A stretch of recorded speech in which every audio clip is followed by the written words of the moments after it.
Talas and Energy. Negative entities exist in dimensions called talas in Hinduism. Positive energy beings exist in lokas.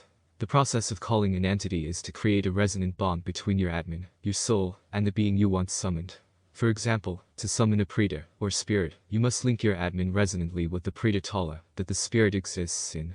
This linking can be achieved by several tried and tested methods, perfected by the Tantric Aayyanists of the Abhichara school. These methods are said to date back thousands of years, and each method is specific to the entity and Tala in question.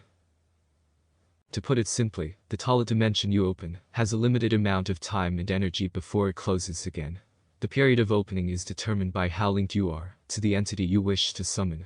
Some Tantric Aayyanists are very linked to their entity as they have met them personally in previous incarnations. Other humans or beings can become resonantly linked to particular entities as they develop their relationship. Now the most important point you must remember is, why are you summoning the entity? One of the main reasons to summon a negative entity is to use their natural negative energy and direct it to an enemy or a group of enemies.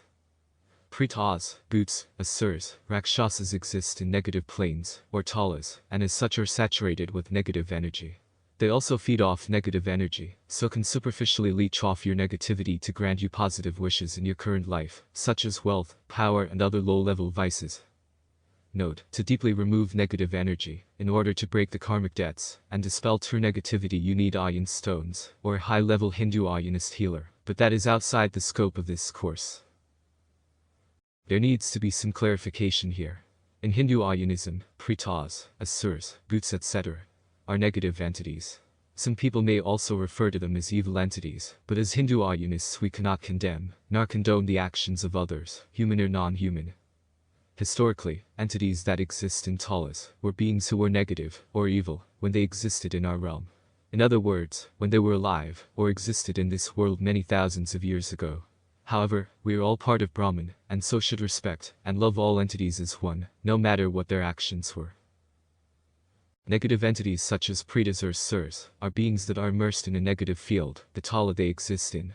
So they have a tremendous amount of negative energy to dispel at your command, which can be directed at your enemies. Aayyanists believe that negative energy causes illness, bad fate, bad destiny, bad karma, financial worries, depression, and other more serious conditions that will not be mentioned here. If you direct the entity you summon to attack your enemy, they will use their reserves of negative energy to direct it to your foes. In return, the link between yourself and the entity will grow, and the period of the tala being open will increase. Likewise, you can also direct the entity to leech off your lower negative energies.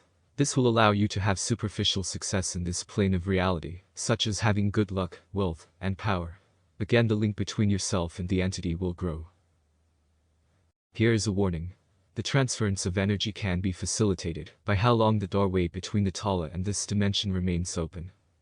Negative entities, such as the ones you will summon, have a deep urge to enter our plane of reality. Once contact has been made with the entity, you may find that your link with it becomes strong, and certain things may happen, such as you will feel the entity changing your perceptions of reality.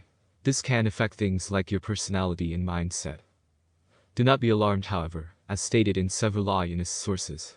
The period the tala and our dimension remains resonantly open is determined by how well the summoner, you, are linked with the entity you are trying to call. So, allow yourself to become one with the entity, and allow it to nudge your thoughts and bend your will. This is the price of linking with the entity, and if you want the energy transference to be complete, you must make this sacrifice. Remember, the more you summon the being, the stronger the link between the human and entity will become, until eventually you will be able to see, speak, and read the thoughts of the entity at will. This relationship will be reciprocal.